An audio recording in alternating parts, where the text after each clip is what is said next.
suffer from any kind of anxiety, whether it be, kind of mild anxiety or a little bit more debilitating, where it prevents you from doing certain things because of the anxiety is too great.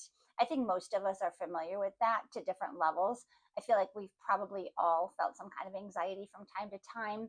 And, it's important that we learn how to manage it. And even more importantly, that we realize that we're not alone in how we are feeling. And, a lot of people, unfortunately, are dealing with, that kind of stress and that anxiety. Hi, my name is K.A Bloch, and I am the award winning poet and author of 4 books that consist of poetry and prose.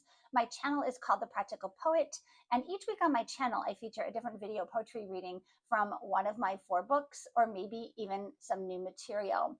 And the poem that I'm featuring today comes from my latest book called Sow Seeds of Wisdom. I apologize here if there's a glare on the screen, but this is a poem called Anxiety.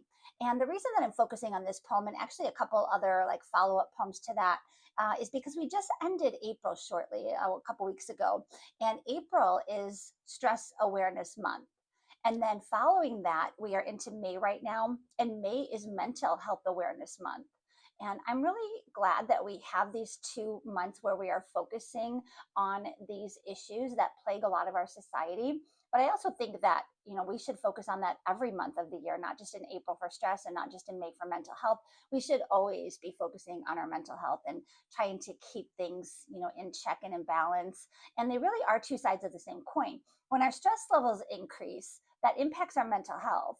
And when our mental health is out of whack, that increases our stress levels. So you find yourself in a bit of a catch 22, kind of going down that rabbit hole of, feeling like you're losing control, feeling like maybe things in your life aren't balanced. And, that adds to the anxiety that a lot of us feel. I mentioned earlier about how, most of us have felt that feeling in the pit of your stomach, maybe if you have to give a presentation, or I know I kind of feel it if I'm in a meeting and I'm getting ready to speak, to make a point or ask a question, and you kind of feel that bubbling up in your gut, like, that feeling like somebody maybe punched you. And that's anxiety kicking in. And I'm not sure if you know this, but they actually do call your gut the second brain, and that's because your mind and your thoughts are so connected to your gut that, when you start to feel that anxiety kick in, when you start to feel that, it instantly sends signals down into your gut. And that's why you start to feel that. So I think most of us are really familiar with that feeling, and we just need to learn different ways to manage it. In the same book, Sow Seeds of Wisdom, there is a poem called Emotions Are Like a dot, dot, dot. And the point of that poem is to compare different emotions with different types of things. Like emotion, like grief is like a curtain, and anger is like a river, and joy is like a puppy, kind of nipping at our heels, and different types of emotions that we deal with. And in the prose that preceded that poem, I talked about kind of my dad's generation. And I don't know if your dad was the same way. My dad would be, if he had lived, he would be, in his upper 90s right now. So, maybe your dad's a little bit younger, but they didn't have the focus on mental health that our generation does now. The last couple of years, my company has given us the last Friday in May, which happens to coincide with Memorial Day weekend. And they have given us that Friday off as a mental health day. And they've given us that day to focus on doing something good, something that we enjoy, taking time away from work, and, really focusing on, just kind of doing something fun and making it a fun day. And I really appreciate that. Mental health days at most companies are becoming more prevalent. In my dad's generation, like I mentioned, it would have been unheard of for him to call in sick and say, I need a mental health day. They would have said, get your, to work, or you're not going to have a job.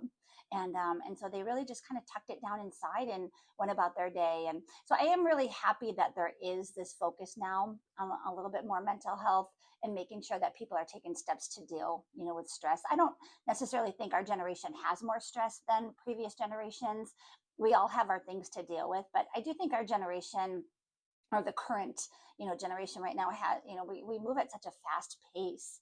I mean, gosh, even just driving, down the road, the cars are right up your tail, and, everything is in fast forward, and that can, increase our stress levels as well.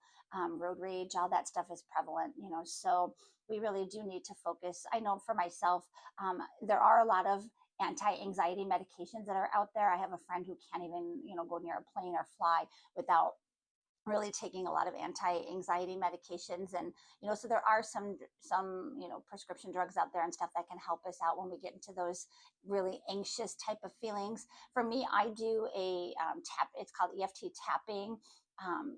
I can't think of what the EFT means. Emotional freedom technique, tapping, before bed every night. And it's just where you kind of just tap on the different meridian points under the eye, and you kind of hit those points as you talk through like a meditation. And that always calms me down a little bit and allows me to sleep. So there's a lot of different ways that we can deal with our anxiety. And, the key point is that none of us are alone. We all deal with it, to varying levels and degrees. And if you don't deal with it, you're a very lucky person. And I'd like to know what your secret is, because, we could all probably learn a little bit from you. So what I'd like to do now is get into the poetry reading of the poem Anxiety. If you don't want to stick around for the video poetry reading, you can find this written copy on my blog, and that is called thepracticalpoet.com, and then /blog, and then the poem here is called Anxiety. So I'm going to go ahead and get into this video poetry reading. I hope that you stick around. I'm taking a quick sip of coffee. This is one of the things at the end of the day after my workday is done and before the evening starts. I just love to have a nice cup of hot coffee or tea. That helps kind of bring my anxiety from the day down as well. So I'm just going to go ahead and enjoy this for 1 second.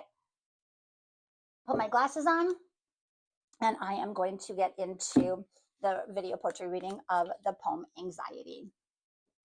It starts above the shoulders and travels down the back. It taunts you like an animal that's ready to attack. It finds you when you're sleeping, and it crawls inside your bed. It hovers on your pillow and makes its way into your head. It messes with your stomach, and it stimulates your senses. It finds a little thrill when your body slightly tenses. It knows that it is winning, and it starts to amplify. You wish for it to go away, but despite the ways you try, it lingers in the background like a predator on the crawl. It seeks out all your weaknesses so it can claim them all. It bubbles in your belly, and as your insides start to churn, you feel a dark cloud looming when you acknowledge its return. It is known as anxiety, and it's proud to wear this label. It knows that it can rattle you every time it's able. It does not show you mercy, and it carries no remorse. It flows on through inside you like a sailboat on its course. But you are stronger than it, and you can supersede it. You can do your best to ensure you do not feed it. You can keep your body healthy as well as thoughts within your mind. Be grateful for the good in life and leave bad thoughts behind. By focusing on your breathing and on centering your soul, you can show anxiety that you are in control. You can unleash your power. You are more than equipped to signify to anxiety that its power has been stripped. And once it's bare and naked, it will quickly skulk away while you commit to do your best to keep anxiety at bay. So that was the video poetry reading of the poem Anxiety from my latest book, Sow Seeds of Wisdom. A couple things here. So anxiety in this poem was like a character. Anxiety was like an animal that is ready to attack at any moment. It's like a predator, and it gets inside our heads, and it's ready to kind of take over our lives and our thoughts and our minds and our health and everything that we're going to allow it.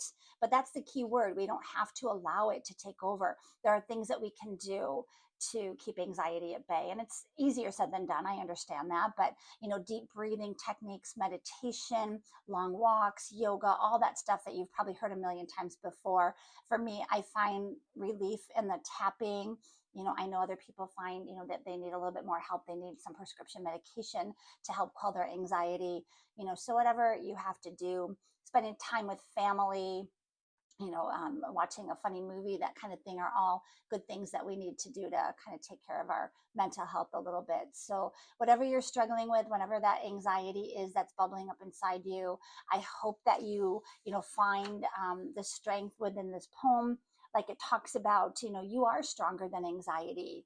You can tell it to go take a hike. And again, I know easier said than done, right? But, you can do the things in your life to make yourself healthy, your body, your thoughts, your mind. Thoughts have power. What you send out into the universe does come back to you. And so try to keep those thoughts positive, and hopefully good things will come back to you in kind. And maybe just by helping others and just by being a positive person can help throw that goodness out into the world and maybe kind of keep that anxiety at bay a little bit, focusing on the breathing, all that kind of thing shows anxiety that, it doesn't have a hold on you. You are stronger than it, and you can beat it. So I wish you well in, pardon me, a little choke there. I wish you well in whatever you're struggling with, whether it be anxiety. I hope that your mental health is good and in balance, and that we really focus on those two issues, not only during April and May when it's designated Stress Awareness and Mental Health Awareness Month, but the rest of the months of the year as well. So we have to have each other's backs, and we have to have our own back, and kick that anxiety to the curb anytime that we can. So I thank you so much for listening to this video poetry reading. I hope that you enjoyed it. If you want to see the written copy of the poem, again, it is at my blog at thepracticalpoet.com/blog. And then the poem is called Anxiety. I hope that you would check out some of the other video poetry readings. I did mention earlier the poem in here called Grief is Like a ... And that is not yet on my blog, and I have not yet done a video poetry reading, but I will get around to that at some point.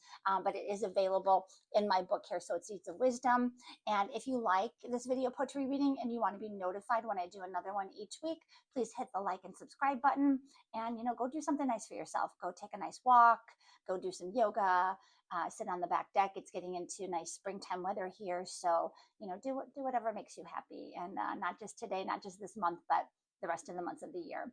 So thank you so much for joining me, and we will chat soon. Thanks. Bye.